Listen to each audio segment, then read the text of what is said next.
August 9th, 2022, 1520 hours. Saky Airbase, Western Crimea. Russian aviation personnel are conducting routine operations. Su-24 bombers sit on the tarmac. Su-30 SM fighters are parked in revetments. Fuel trucks move between aircraft. Maintenance crews work on engines. Everything is normal. This is deep rear area, 200 plus kilometers from front lines. Crimea has been Russian-controlled since 2014. 8 years of occupation, 8 years of fortification, 8 years of building this into secure logistics hub and airbase. The aircraft here are safe, or so everyone believes. 1520 hours. Multiple massive explosions ripple across the airbase. Not artillery, not missiles anyone saw coming, just sudden catastrophic detonations. Aircraft explode, fuel ignites, ammunition cooks off, secondary explosions cascade across the facility. Smoke plumes rise thousands of feet, visible from satellites, visible from Sevastopol, 60 kilometers away, visible to Russian tourists sunbathing on nearby beaches who film the blasts on their phones. When the fires are finally controlled hours later, at least 8 to 10 aircraft are completely destroyed. Another 14 plus are severely damaged. Fuel storage is burning. Ammunition depots are destroyed. Infrastructure is wrecked. Russian air operations in Western Crimea are crippled. And nobody, not Russian command, not Western intelligence, not even Ukrainian authorities initially, can definitively explain what weapon caused this devastation. The official Ukrainian response is cryptic smiles and refusal to confirm or deny. The Russian response is confused claims ranging from accident to sabotage, to eventually admitting attack without explaining how Ukraine struck 200 plus kilometers behind lines into supposedly secure territory.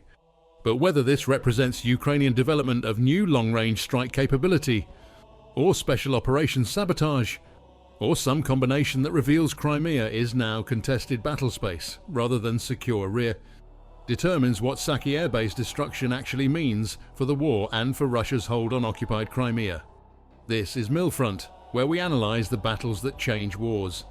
Saky Airbase, also called Novofedorivka, located on western coast of Crimea, near resort town of Novofedorivka, approximately 50 kilometers northwest of Sevastopol. Pre-war status, Ukrainian airbase. Captured by Russia 2014.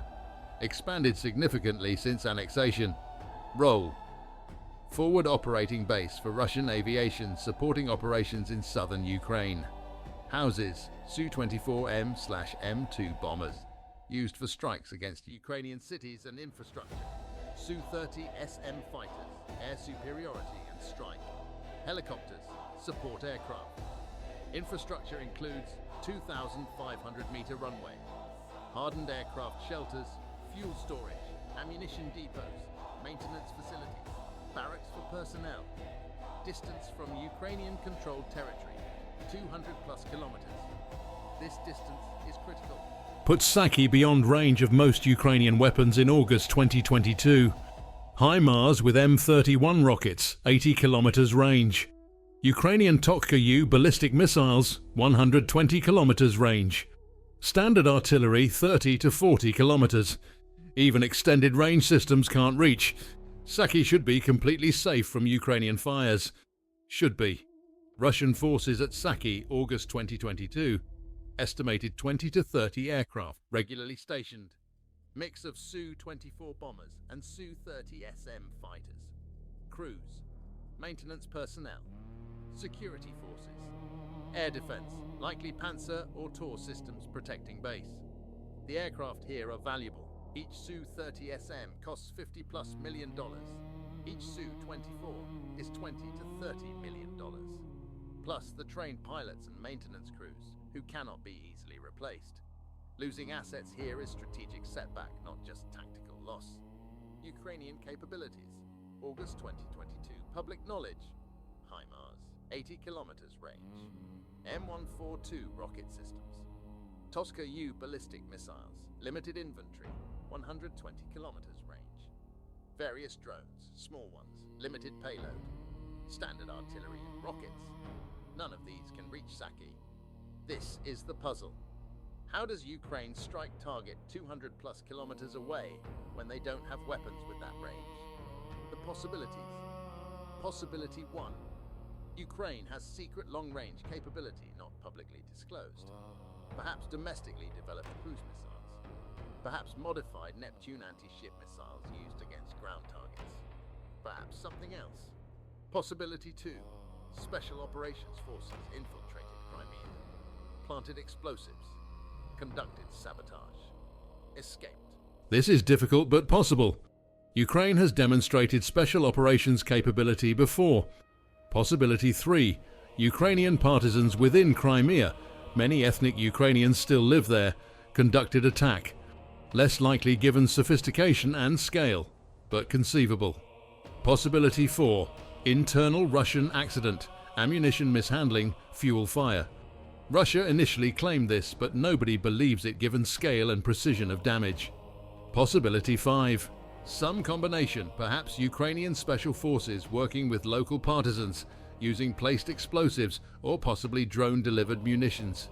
Ukraine refuses to clarify. Russia can't explain convincingly. Western intelligence stays quiet. The uncertainty itself becomes weapon. If Russia doesn't know how they were struck, they can't adequately defend against next strike. 3 questions. We'll answer them at the end. Does Saky strike prove Ukraine has covert long-range strike capability reaching throughout Crimea? Or was this exceptional special operations success that doesn't represent systematic capability? Could Russia have prevented the strike through better security, intelligence, or defensive measures? Or was vulnerability inherent to occupying hostile territory with long exposed borders? And the critical one. Does Saky fundamentally change the strategic status of Crimea from secure rear area to contested battlespace where Russian assets are at risk, forcing operational changes throughout theater? Ukrainian official response, carefully ambiguous. Officials smile, make cryptic comments about smoking in wrong place, refuse to confirm or deny Ukrainian responsibility. Don't claim credit explicitly, but don't deny either. Let speculation continue. This ambiguity serves multiple purposes. Maintains operational security, doesn't reveal methods. Creates psychological effect, Russia doesn't know what hit them or where next strike comes. Boosts Ukrainian morale, something dramatic happened. Avoids escalation, not officially claiming responsibility, reduces pressure on Russia to retaliate. Russian official response, initially claimed accident. Violation of fire safety requirements caused ammunition detonation. This narrative collapsed quickly. Satellite imagery showed multiple discrete blast points, suggesting coordinated attack, not accident. Then shifted to sabotage. Then admitted attack but wouldn't specify weapon. Eventually claimed to have shot down Ukrainian drones, but evidence doesn't support this. No drone wreckage shown. Blast pattern doesn't match small drone strikes. The confusion reveals Russia has no good explanation. Admitting Ukraine has 200 kilometers plus range weapons is embarrassing. Admitting base security allowed sabotage is embarrassing. Admitting anything is embarrassing. So narrative shifts repeatedly trying to minimize damage. Western intelligence assessment confirms attack, not accident. Confirms significant aircraft losses, 8 to 10 destroyed, 14 plus damaged. Won't confirm method, but speculation centers on either Ukrainian-developed cruise missiles or special operations/sabotage. US UOI's officials made clear Ukraine didn't use US-supplied Atacus, which Ukraine didn't have yet in August 2022, or HIMARS, which lacked the range. Whatever Ukraine used, they developed or acquired without US knowledge, or were conducting Operation US. Couldn't publicly acknowledge. Stay with me. What happens in the hours and days after explosion reveals this wasn't isolated incident. It was opening move in campaign that would transform Crimea from Russian stronghold into vulnerable target zone. August 9th, afternoon and evening after strikes. Satellite imagery emerges. Commercial satellites, Planet Labs Maxar, capture post-strike imagery. Shows multiple blast craters on airfield. Destroyed and damaged aircraft clearly visible. Fires burning. Smoke plumes. The damage is undeniable. Cannot be hidden. Russian tourists on nearby beaches filmed explosions. Videos circulate on social media. Russian authorities cannot suppress evidence. Damage is public. International. Humiliating. Russian forces respond, evacuate some aircraft from Saky to other bases, deeper in Crimea or mainland Russia. Increase security at air bases throughout Crimea. Enhance air defense. Begin investigation. But fundamental problem remains. If Ukraine can strike Saky, they can strike anywhere in Crimea. Moving aircraft just redistributes risk, doesn't eliminate it. Ukrainian forces remain silent, but Ukrainian social media explodes with celebration. Memes, jokes about smoking accidents. Morale boost is visible. Meanwhile, Ukrainian officials continue cryptic responses. We cannot comment on this incident. Strange things happen in occupied territories. Smoking is dangerous. The ambiguity maintains pressure on Russia.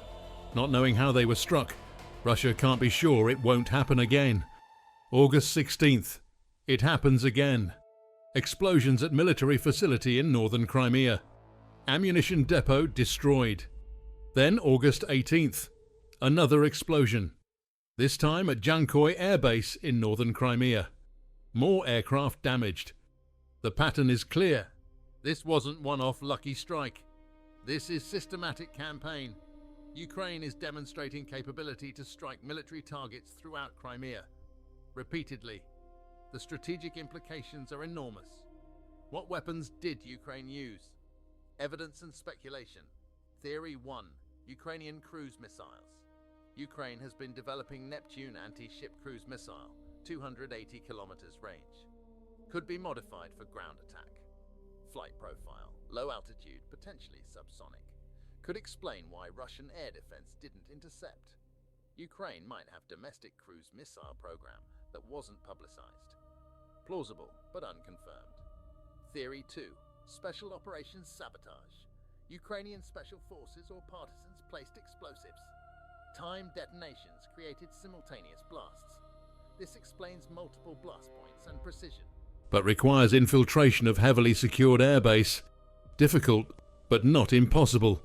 Ukraine has demonstrated special operations capability elsewhere. Theory 3. Combination. Perhaps Ukrainian SOF or partisans provided targeting information and maybe sabotaged air defense. Then Ukrainian strike, missile or drone, hit targets. Combined operation explains both precision and range. Plausible, but speculative. Theory 4. Advanced drones. Perhaps Ukraine developed long-range kamikaze drones not previously disclosed. Larger than commercial drones. Carrying significant explosive payload. Flying low to avoid radar. Russia claimed shooting down drones but provided no evidence. Possible, but drone technology in August 2022 made 200 kilometers plus strike less likely. Most likely explanation, consensus among analysts. Either Ukrainian cruise missiles, Neptune modification or new system, or special operations sabotage, or combination of both. Ukraine's refusal to clarify suggests operational security, don't want Russia to know methods so they can't defend against future strikes. This is Millfront. Real tactics. Real consequences. Strategic implications of Saky strikes. Implication 1. Crimea is vulnerable. For 8 years, Russia treated Crimea as secure rear area. Concentrated forces there. Stored supplies. Based aircraft. Now, nowhere is safe. Must disperse. Must fortify. Must enhance security. This imposes costs. Reduces efficiency.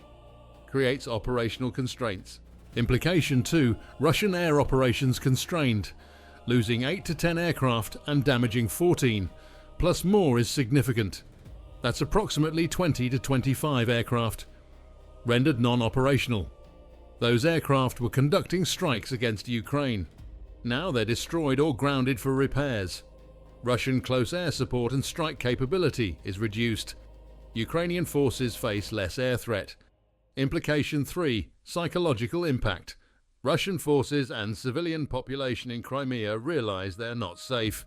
Explosions visible from beaches. Attacks on military bases in supposedly secure territory. Morale suffers. Confidence in Russian military protection decreases. This is psychological warfare. Fear spreads. Implication 4. Ukrainian morale boost. After months of defensive operations and losing territory, Ukraine demonstrates offensive capability. Can strike Russian forces in Crimea, the territory Russia has held since 2014. Symbol of Ukrainian resistance and capability. Morale soars. International support strengthens. Implication 5. Russian logistics challenged. Crimea is logistics hub. Supplies flow through Crimean ports and bases to support operations in southern Ukraine. If Crimea is vulnerable, Russian logistics are at risk. Must consider rerouting. Must protect more facilities. Increases logistics burden. Implication 6. Strategic messaging. Ukraine signals. We can reach Crimea. We will contest Russian occupation. Crimean annexation is not permanent. Return to Ukraine is possible. This shapes international perception and Ukrainian strategy going forward. But strikes also have limitations and costs. Limitation 1. Sustainability. If strikes required special operations, those are inherently limited. Can't conduct sabotage every week. If strikes used cruise missiles, Ukraine has limited inventory. Can't maintain high tempo indefinitely. Saky was dramatic but probably not repeatable constantly. Limitation 2. Escalation management. Striking Crimea risks Russian escalation. Russia views Crimea as Russian territory, despite international law. Attacks there might trigger broader Russian response. Ukraine must calibrate, maximize impact, while minimizing escalation risk. Careful balance. Limitation 3. Tactical versus strategic. Destroying 20+ aircraft is significant tactical success, but doesn't fundamentally change war. Russia has hundreds more aircraft. Can replace losses eventually. Strategic value is psychological and operational, forcing Russian adaptation, more than pure material attrition. Limitation 4. Intelligence requirements. Whether missile strikes or sabotage, targeting requires excellent intelligence. Location of aircraft. Timing when maximum assets present. Security vulnerabilities. Intelligence gathering is difficult and risky. Each future strike requires similar intelligence. Cannot assume future strikes are automatic. Let's answer the 3 questions now. Does Saky prove Ukraine has systematic long-range strike capability? Proves Ukraine has some capability to strike Crimea, but unclear if systematic or opportunistic. Evidence. For systematic capability, multiple strikes in August 2022. Saky, Junkoy, ammunition depots. This suggests capability that can be repeated. If one-off sabotage, unlikely to achieve multiple successes in short period. Pattern suggests method that's repeatable. Likely missiles or combination of intelligence plus strike capability. Against systematic capability, strikes reduced after August. If Ukraine had unlimited long-range missiles, would continue striking Crimean targets regularly. The fact that Crimea wasn't constantly under attack suggests limited capability, probably constrained by missile inventory or operational security concerns.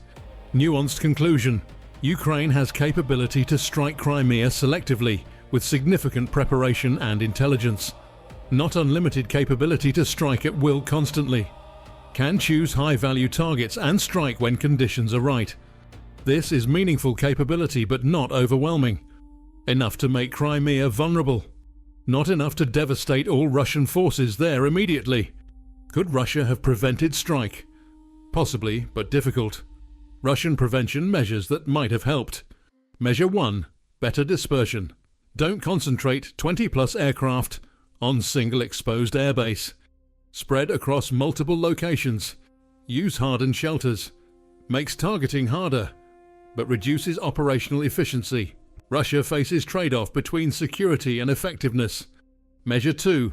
Enhance security. Better physical security against sabotage. More guards. Better perimeter. Counterintelligence to detect Ukrainian operatives. But Crimea is large. Many Russians are sympathetic to Ukraine or apolitical. Perfect security is impossible occupying hostile population. Measure 3. Better air defense. Deploy more systems around air bases. Improve radar coverage. Enhance electronic warfare. Russia did increase air defense after August, but closing gaps is reactive. Defense is always imperfect against determined attacker. Measure 4. Intelligence. Detect Ukrainian planning. Identify strike capability. Penetrate Ukrainian operations. Russia's intelligence clearly failed.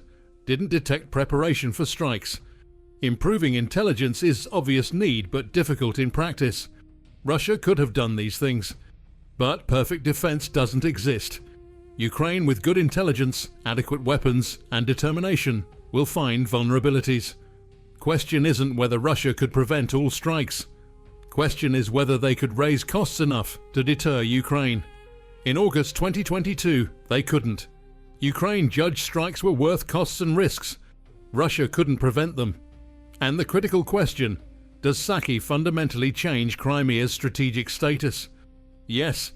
Crimea shifted from secure rear to contested space. Implications before. Saky.